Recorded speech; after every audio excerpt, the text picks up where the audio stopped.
Go ahead. Okay, well, thank you for allowing me to share my passion for Rotary. In April 1976, that's a few years ago, I was asked to join Rotary by Dr. Don McTaggart, who was the superintendent of schools at Ashwaubenon, who was a Rotary member, and I had Ashwaubenon Schools as one of my first clients coming to Green Bay.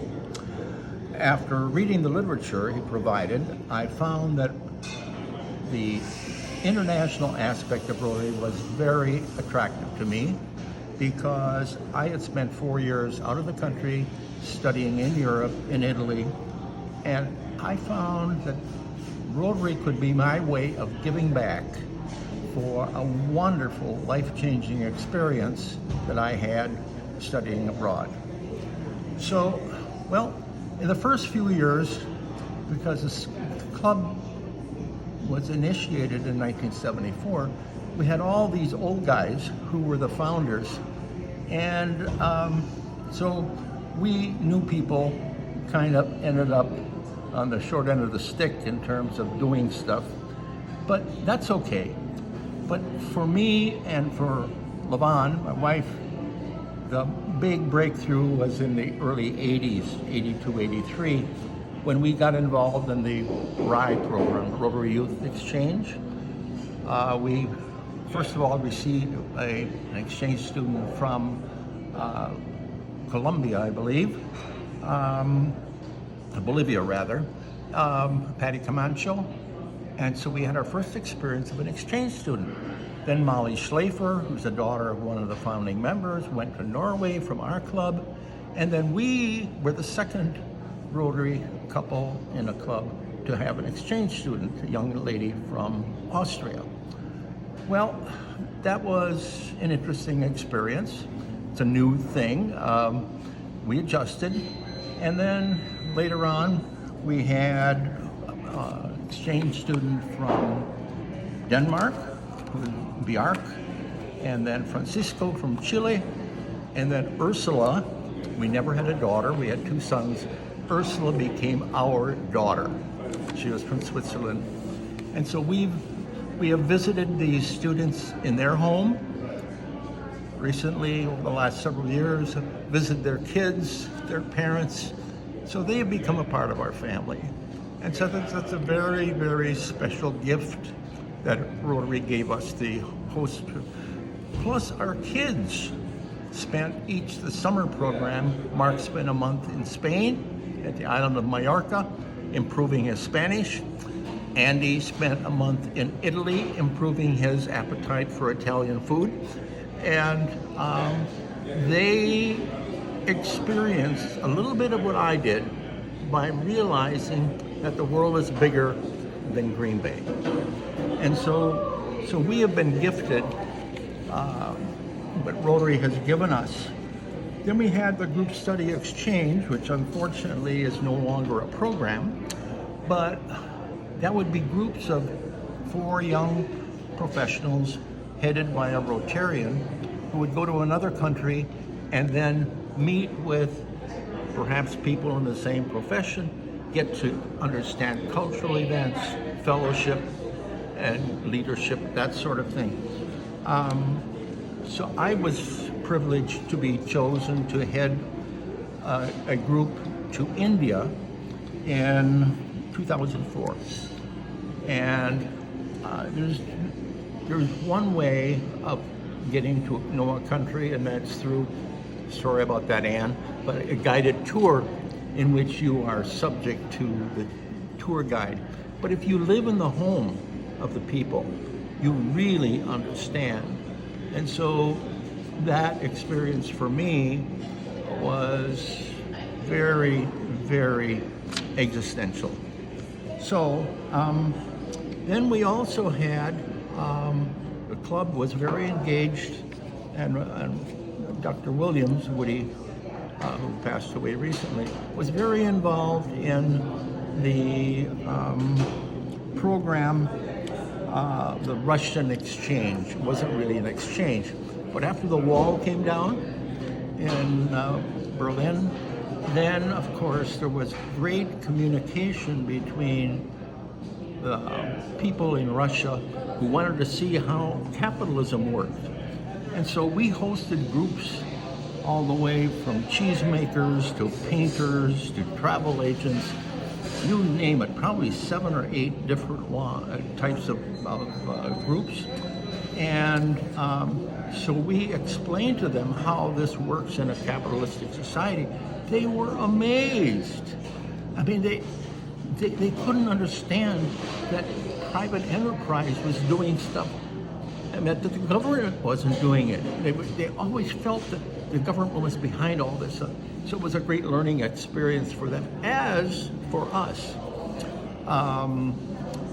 The last one that we had a lady in a group from Russia, and she was a handful. She let you know that she was the head of her group, and but we got along fine. She didn't speak English, but she spoke a little German, and from my childhood experience growing up in a family that spoke German, we were able to get, the basic stuff. So we then, the following year, took a cruise down the Volga River, and of course, she was living very close in Samara. So we spent 3-4 days with her, which was a huge revelation. We got to see the Russian countryside, which was not that glamorous. The poor, the poverty, all the rest. Plus, we saw the elite. She was an elite member. Their apartment was the most lavish apartment I've ever seen, Malaban has ever seen, in this country or anyplace else. So we saw the great disparity. Again, wonderful learning experience. So the international piece of Rotary is really part of your heart. Absolutely. This was not just a matter of going to meetings. This was something that not only Levon and I, but our family, and we introduced our students to our parents. And so they got a little bit, and so when we had our young lady from Switzerland were visiting my father, who was perfectly fluent in German, he just thought it was great talking with this young lady in his first language. Okay, so all of our generations have been a part of Rotary. It's been a family affair for us. One thing, and I use the word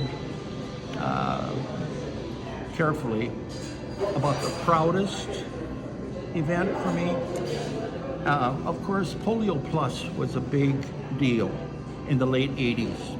And that was one of the things that really helped Rotary grow in the late 80s. Two things. Polio Plus, who can be against, getting rid of polio? And women introduced to Rotary. Women has saved Rotary. Well, Luana and I and the boys went to the International Convention in Philadelphia with Bob and Diane Cavender and their family. We were friends, and kids were in the same class. And so we went to this convention, and at that time, they were completing the Polio Plus fundraising. And so we were here in this big auditorium with like 20,000 people.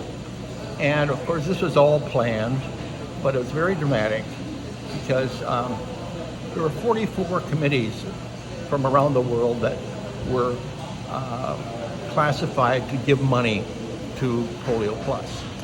And so the goal was $120 million, which nowadays, of course, it sounds like peanuts, but it was a big deal then. And so we got to, and alphabetically they went around. And of course, lights went on when, they gave the country or the area went on. And so after 43, we were at about 100,000. And the question was is whether the United States and Puerto Rico and the Bahamas and Bermuda could give the 20,000 to get us to the goal. And so when the U.S. committee reported, they said they had $119 million. And so you added that to the other 100, we had 220 million. Well, the place broke up. It was joyous pandemonium. I mean, we were yelling and clapping and hugging each other. It was amazing. And as the president at the time said, this is Rotary's finest hour. And our kids were excited. And they wanted to go to another international meeting. The next one was in Brazil, and they said, no, we're not going to Brazil. But they loved it because of the excitement. And so that, of course, looking back over the 47 years, that was a very special moment because we got a first-hand participation in the excitement of the Polio Plus program. Well, I love that you said that women have saved Rotary. Absolutely. What was that like for you to be on the cusp of that type of change? I was president in 1987, which was the year when the U.S. Supreme Court said that women cannot be deprived of Rotary membership. The international president was a lawyer from the Philippines, and of course he understood all of this. And so very quickly, that was now a done deal. There were some places, for example, in the Orient, in Asia, where culturally that was not a good thing. For example, Levon and I were in Japan, and we were in Kyoto, and I wanted to make up a meeting. And, well, they said I could make up the meeting, but my wife couldn't be there. That displeased the better half here, okay? But we got through it. And then, a really interesting thing, I was making up a meeting at Thessalonica in Greece. And, visitors are always asked to stand up and introduce themselves and say where they're from. So I stood up, and a lot of the Greeks speak English. And so I said I was from Green Bay, Wisconsin. And after my little shtick, the district governor happened to be visiting that day. And so what does he say? He says, stands up and puts his fist up and says, "Go Bucky." And he said, "I studied at Madison, UW-Madison, and my sons are there now." So talk about, how close, Rotary can bring people. I mean, that was a very special time. So that piece, though, going international and attending meetings in different places, you must have picked up all sorts of interesting flavors. Whenever we had the chance, if there was a Rotary meeting in town, most of the... Actually, would you start that over and say something about when we traveled abroad? Yeah. So that... Yeah. Okay. When another really benefit that we receive from Rotary is, Levon and I have traveled extensively, part of getting infected with, studying abroad. And so I would try to make up Rotary meetings. Of course, as we all know, you can make up a Rotary meeting any place around the world. And so I had the chance to make up in 16 different countries. Most of those countries spoke, for example, I made up in Denmark. And so I introduced myself, and the president said, "Today we will conduct the meeting in English." Okay, that's all right. And so I found, and I asked questions, what's the best place to eat? What's the best deal in town? Where are the tourist traps? And they were helpful. I mean, better than any kind of literature or anything that we had.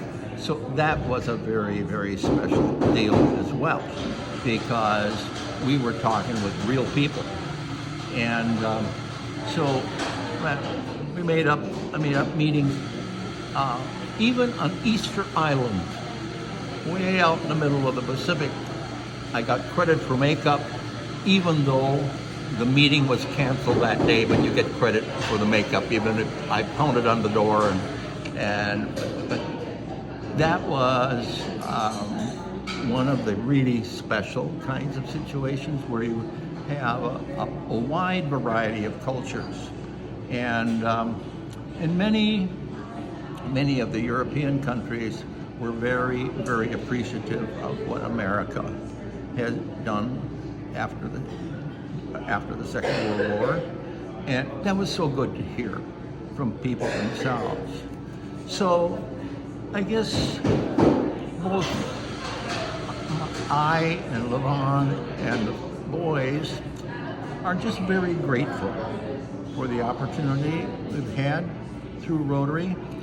It gives us a vision beyond the confines of the little village of Suamico. And, you know, as you look back at it, we've had people from a couple dozen different countries sitting at our kitchen table telling us about their lives. Now, my God, here we can learn about the world sitting at a kitchen table in Suamico. It doesn't get any better than that. So, once again, after 47 years, I decided to move on. I found a unique opportunity to get involved on an international level through Casa Alba by helping people. I spent 6 weeks in Mexico, learned Spanish, and I am able there, volunteering each week, to save the Hispanic community thousands of dollars a week by providing gratis some legal advice, translation, that sort of thing. And so that's my international fix every week, and it's direct service. And so I argued with my doctor, who said I should cut out stuff, and I said, I'm going to keep that one, because that one is minute for minute, dollar for dollar, the best. So I'm involved there yet. And so I'm going to be 83, and I have to recognize, pursuant to the advice of my physician, that I'm not immortal. And so I'm just very grateful at this point that I had the opportunity for all the years before. And as I look back on Rotary, besides my wife and family, has been one of the most permanent change maker in my life. So there you have it.